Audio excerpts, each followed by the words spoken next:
जय हिंद मित्रांनो. कमेंटमध्ये बरंच वाचलं की मुलींसाठी दादा तुम्ही वर्कआउट टाकत नाही, मुली सगळ्या मुलांचेच वर्कआउट टाकताय. तर मुलींसाठी आज वर्कआउट टाकतोय आणि काही टिप्स वर्कआउटच्या बाबत या व्हिडिओमध्ये मी मुलींसाठी टाकतो स्पेशली.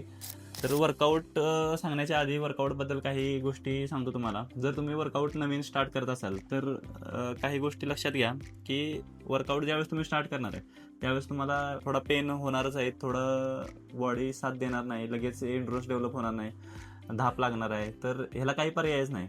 तुम्हाला 15 दिवस ते 1 महिना या गोष्टीतनं घालवायच लागणार आहे. कन्सिस्टन्सी प्रॅक्टिस करून करून करून तरच हे होणार आहे.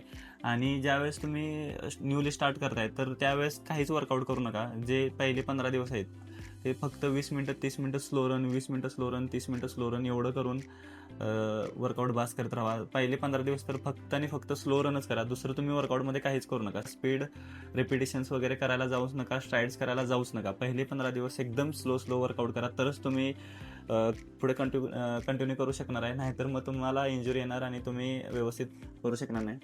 आणि ज्यावेळेस पेन असतं त्यावेळेस घाबरून जायची काही आवश्यकता नाही, कारण की पेन हे येणारच आहेत.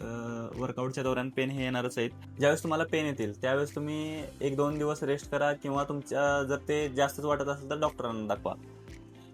ही काळजी घ्या तुम्ही वर्कआउटच्या वेळी. आणि आता आपण थोडं वर्कआउटबद्दल बोलू. फॉरेस्टच्या वर्कआउटबद्दल 3 किलोमीटरचा जो वर्कआउट प्लॅन आहे त्याबद्दल थोडं बोलूया. जो मी वर्कआउट सांगत आहे तो वर्कआउट तुम्हाला डायरेक्टली मी वर्कआउट सांगणार आहे. प्रत्येक वर्कच्या आधी तुम्हाला 10 मिनटं वॉर्मअप, 10 मिनटं स्लो जॉगिंग, लाईट ABC हे करायचे आहे. आपल्याला सोमवारी करायचं आहे 4 किलोमीटर पेस, एकदम इझी. तुमच्या 60-70% जसं तुम्हाला जसं जमल त्या पेसनं करायचं आहे. फक्त काळजी एवढी घ्या की जे फर्स्ट किलोमीटर जाईल किंवा जे 4 किलोमीटर आहे ते एका पेसनं जाऊ देत. पेस रन म्हणजे पर किलोमीटर तुम्ही एका पेसनं जायचं. समजा पहिला किलोमीटर 6 मिनिटाचा गेला असेल तर 6 मिनिटाचेच 4 पर जाऊ देत, 24 मिनिटात तुमचं 4 किलोमीटर होऊ देत. मंगळवारी आपल्याला हिल अप डाऊन करायचे आहे. आणि हिल नसेल तुमच्याकडे, पायऱ्या असतील तरी पायऱ्या ही अप डाऊन केला तर चालेल. स्लोली वरती जायचं, स्लोली खालती यायचं. आणि हे तुम्हाला अर्धा तास ते 40 मिनिटापर्यंत करायचं आहे. बुधवारी आपल्याला स्लो फास्ट करायचं आहे. 1 मिनिट फास्ट, 1 मिनिट स्लो. आणि टोटल आपल्याला हे जवळपास 15 ते 18 मिनटं करायचं आहे. ह्याच्या आधी सुद्धा तुम्ही 10 मिनटं वॉर्मअप लाईट ABC करून घ्यायची आहे. त्यानंतर आपल्याला गुरुवारी कोर एक्सरसाइज आणि 30 मिनटं स्लो रन करायचं आहे. आपले कोर एक्सरसाइजचा यूट्यूबला जो व्हिडिओ आहे ते कोर एक्सरसाइज यूट्यूबवरनं बघत त्या ज्या पद्धतीने मी सांगितलं आहे त्या पद्धतीने करा. आणि ते झाल्यानंतर 20 ते 30 मिनटं स्लो जॉगिंग करा, एकदम स्लो. त्यानंतर शुक्रवारी आपल्याला 100 मीटरच्या रिपिटेशन करायचे आहेत.